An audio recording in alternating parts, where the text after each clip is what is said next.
Pemirsa, sindikat peredaran narkoba itu tidak hanya beraksi di lingkungan masyarakat luas, namun narkoba pun banyak beredar di balik jeruji lembaga pemasyarakatan.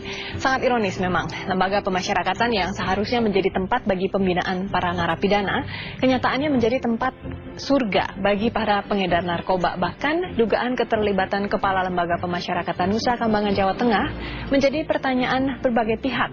Apakah peredaran narkoba di lembaga pemasyarakatan sudah berlangsung lama? Mungkinkah selama ini jeruji lembaga pemasyarakatan sudah menjadi mesin uang bagi pihak-pihak terkait? Sindikat narkoba di balik jeruji, itulah topik hot issue yang akan kita hadirkan malam ini. Dan sudah hadir bersama saya di studio mantan penghuni Nusa Kambangan, Joni Indo. Selamat malam Pak Joni. Joni, ada Catur Sabto Edi, Wakil Ketua Komisi 3 DPR dari fraksi PAN. Selamat malam Bapak Catur. Ada Ashar Suryo Broto, Sekjen Granat. Selamat malam Pak Ashar. Malam. Kita mulai bincang-bincang malam ini. Kita akan saksikan dulu paket berikut ini. Ya, pemirsa, sindikat narkoba di balik jeruji, dan salah satu narasumber saya adalah mantan penghuni Nusa Kambangan, tempat di mana sekarang sedang ramai dibicarakan terjadi perdagangan narkoba. Pak Joni Indo, Anda menghuni Nusa Kambangan tahun 80-an Pak ya? 80-an, betul. Iya, bisa Anda ceritakan Pak waktu itu keadaannya bagaimana bersangkutan dengan maraknya kabar bahwa perdagangan narkoba terjadi di sana? Di zaman saya itu masih ada, setelah kami bebas tahun 88, kok jadi begini. Bahkan ada satu lapas khusus dibuat untuk pecandu narkoba. Iya, iya. Apakah menurut Anda memang dari nature-nya narkoba itu sendiri yang menyebabkan sekarang lebih marak di penjara? Atau memang penjagaan di penjara sekarang beda dengan yang dulu, Pak? Sebetulnya peraturan bakunya pakai obat di dalam itu barang nggak ada. Begitu keluar barang banyak, dia pakainya kebanyakan. Meninggal 3 orang kakak beradik. Bahkan ibunya juga 4 jadinya. Baik. Jadi kalau dia mau kirim barang ke dalam lembaga pemasyarakatan, dia piara burung dara. Boleh piara burung dara loh. Oh, jadi boleh piara burung dara binatang itu kan laki dan perempuan. Iya. Yang lakinya di bahan, jadi nggak melalui penjagaan. Nah, itu salah satu moda transportasinya, burung dara. Zaman di Cipinang iya. dulu. Bagaimana dengan orang yang datang menjenguk itu, Nah, Pak? itu diperiksa habis, walaupun bawa sayur asam di dalam itu diaduk-aduk, kadang-kadang di dalam plastik ada. Sudah. Apakah ada semacam alat, kalau sekarang kan kita mau masuk ke hotel, ke mall saja ada metal detektor seperti itu, ada X-ray, ada beberapa orang yang bertanggung jawab. Kalau misalnya jam besuk gitu, mungkin kan ada banyak orang. Ya petugas khususnya keamanan. Gini. Granat ini punya banyak cabang, antara lain yang di daerah Cilacap. HP ya. Kemudian terus juga begini. Jeda pariwara sekaligus headline. Baik, terima kasih pemirsa, dan kami harap Anda tetap bersama kami. Nanti kami harus jeda pariwara, dan headline pukul 20.05, pukul 20 waktu Indonesia Barat akan hadir sesaat lagi. Terima kasih pemirsa, Anda masih setia di suara Anda. Sindikat narkoba di balik jeruji. Saya balik ke Pak Ashar tadi, Pak. Bapak menceritakan mengenai bagaimana situasi sindikasi narkoba di lapas sekarang ini. Ini saya fokus ke Nusa Kambangan, Pak. Saya hasil BNN. Sudah ada sebelum Marwan Adli mau ke Pak Catur. Pak Catur, ini kan data-data seperti ini bukan hanya di bulan Januari tahun ini saja, tapi Januari 2010, Januari 2009, bahkan mungkin sudah ada data-data yang mungkin kalaupun hasilnya tidak sebesar itu jumlahnya mungkin, tapi pasti ada yang ditemukan juga menggunakan narkoba di lapasan. Hukum dan HAM kita ini sifatnya sangat reaktif begitu. Sudah ribut-ribut baru kemudian bergegas mengambil langkah begitu. Kenapa tidak dari dulu menggenjot Kementerian Hukum dan HAM? Tidak juga, tapi menurut dinonaktifkan ini Pak ya? Nonaktifkan. Artinya ujung-ujungnya adalah bagaimana kesejahteraan teman-teman di LP petugas dalam hari ini supaya tidak gampang tergiur ini. Dan sudah tersambung juga bersama kita ini Pak Beni Mamutu dari Badan Narkotika Nasional BNN. Selamat malam Pak Beni Mamutu. Selamat malam. Iya, Pak Beni, bisa diceritakan Pak perkembangan terakhir dari kasus ditemukannya sejumlah bukti yang menjurus kepada keterlibatan petugas di lapas terhadap peredaran atau perdagangan narkoba di lapas? Iya, kami mencoba secara intensif untuk mengungkap jaringan ini, dan tadi malam sudah ditangkap 2 orang di Banjarmasin, dan pagi tadi sudah diterbangkan ke Jakarta. Mereka adalah pemilik rekening yang digunakan untuk bertransaksi ataupun mentransfer dana-dana ke oknum pejabat di lapas gitu. Iya, iya. Dan tadi Pak Patrialis Akbar sudah berkunjung ke LP Nusa Kambangan, Pak. Betul, kami bersama-sama beliau tadi. Iya, iya. Apa hasilnya, Pak? Bisa diceritakan, Pak, dari kunjungan mendadak itu? Tentunya yang tepat untuk menyampaikan itu dari pihak Kumham ya. Baik.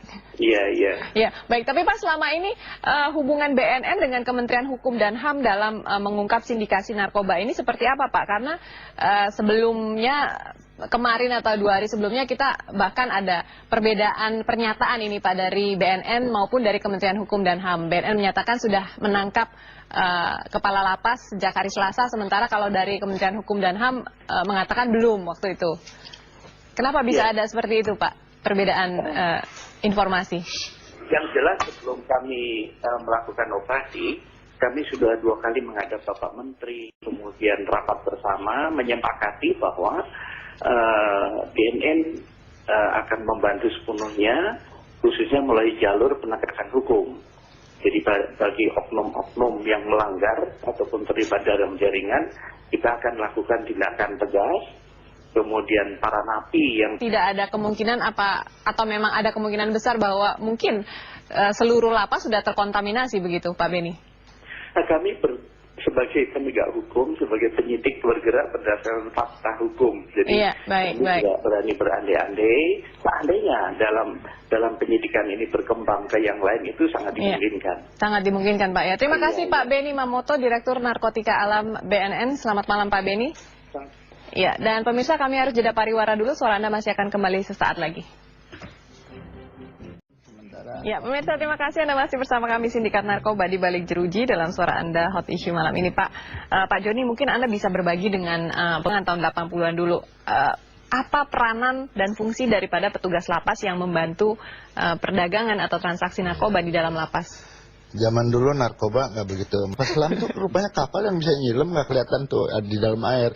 Rupanya kapal selam adalah oknum petugas sipir. Oknum petugas sipir. Yang bisa disuruh mengembangkan. Bersifat sebagai kapal selam itu. Macam-macam. Karena dulu tidak khusus narkoba. Karena tidak mungkin kan kapal selam operasi sendirian begitu. Karena temannya pasti tahu nantinya. Kan begini ya, misalnya narapidana itu nggak selalu dari narkoba. Zaman saya ada misalnya perampok. Kapal selam zaman sekarang beda tidak? Operasi mungkin peralatannya lebih canggih karena tahun sudah berubah. Seperti apa Pak sekarang kapal selam itu? SMS ini dari teman-teman dari kita itu ada kita juga saling mencurigai, ekspor ya. Kita harapkan seluruh pulau ini harus blank spot. Itu sudah mutus. Nah ini sementara yang kita sarankan begitu ya. Nah, terserah nanti. Kalau seluruhnya blank spot berarti petugasnya juga bisa mengalami kehidupan seperti narapidana dan dia tidak bisa berhubungan. Bisa. Jadi begini, ada alat komunikasi lain yang ini bekerja menggunakan barang-barang elektronik, IT, petugas lapas ini mau jadi kapal selam. Kalau kita tahu kan tadi memang dari segi remunerasi atau gaji yang kurang memadai. Tapi di samping itu sebagai seseorang yang mau bekerja sebagai petugas lapas, tentunya dia punya suatu panggilan begitu untuk mengabdi untuk tujuan yang baik. Pertama kesejahteraan, yang kedua memang kan kepada petugas lapas yang katakanlah tertangkap tangan melakukan perbuatan. Ya kalau memenuhi syarat-syarat dan dihukum. Yang kemarin yang 4 itu sudah langsung karena mereka kalau kapal selam itu dia harus.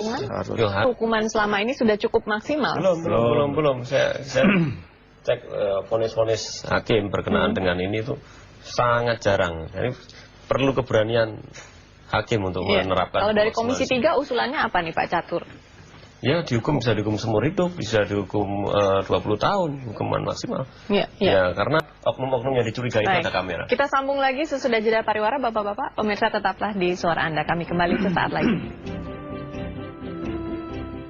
Ya, terima kasih Anda masih bersama kami. Ada Pak Yohanes di Jakarta yang sudah tersambung untuk berpartisipasi. Selamat malam Pak Yohanes. Selamat malam Mbak. Ya, Pak Yohanes silakan Pak, langsung saja. Ya, selamat malam Pak Kasar, Pak Catur, dan Bang Jody Indo. Malam. Ya, saya kebetulan saya dari Gerakan Anti Narkoba Nasional. Ya. Jadi memang kalau saya amati, masalah narkoba sekarang di Indonesia memang sudah luar biasa. Sudah sangat-sangat mengkhawatirkan kalau menurut saya. Ya. Jadi mengenai kejadian di lapas ini bukan hanya Nusa Kambangan. Bisa dipastikan 99% seluruh lapas di Indonesia ini yang ada narapidana narkobanya pasti menggunakan narkoba. Tinggal persentasenya yang memang bisa dikatakan di daerah tertentu bisa lebih besar dan di daerah tertentu bisa lebih kecil. Yeah. Dan memang kalau soal bandar narkoba ini memang bukan hanya di Nusa Kambangan, di semua ada bandar. Yeah. Di semua lapas itu pasti ada bandar dan memang melibatkan oknum. Saya sangat setuju dengan Bang Julindo tadi.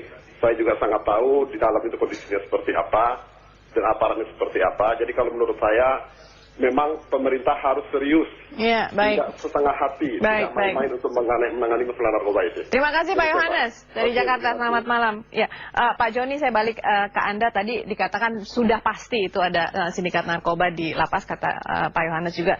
Tapi kenapa peristiwa ini masih terus terjadi, dan menurut Anda apa sih cara paling efektif untuk mencegah kejadian ini berulang kembali? Susah ya. Pendekatan kepada calon penggunanya ya. Iya. Berbagai cara orang menghentikan orang memakai narkoba itu sulit. Ada juga katanya sebabnya kejiwaan yang timbul dari hati, sebab intrinsik, ekstrinsik. Kadang-kadang ada keluarga yang meninggal, yang jadi bikin sedih, dia bertobat. Tapi nyatanya narkoba makin marak, makin Pak Haji. Silakan Pak, singkat saja. Ya, saya bukan kejam sih sama pengguna narkoba. Sayang anak bangsa ini ya. Kalau dulu zaman misterius narapidana ditembakin, gimana kalau nggak dikerasin? Iya, Pak Catur, silakan. Gimana supaya mencegah peristiwa ini tidak terulang kembali?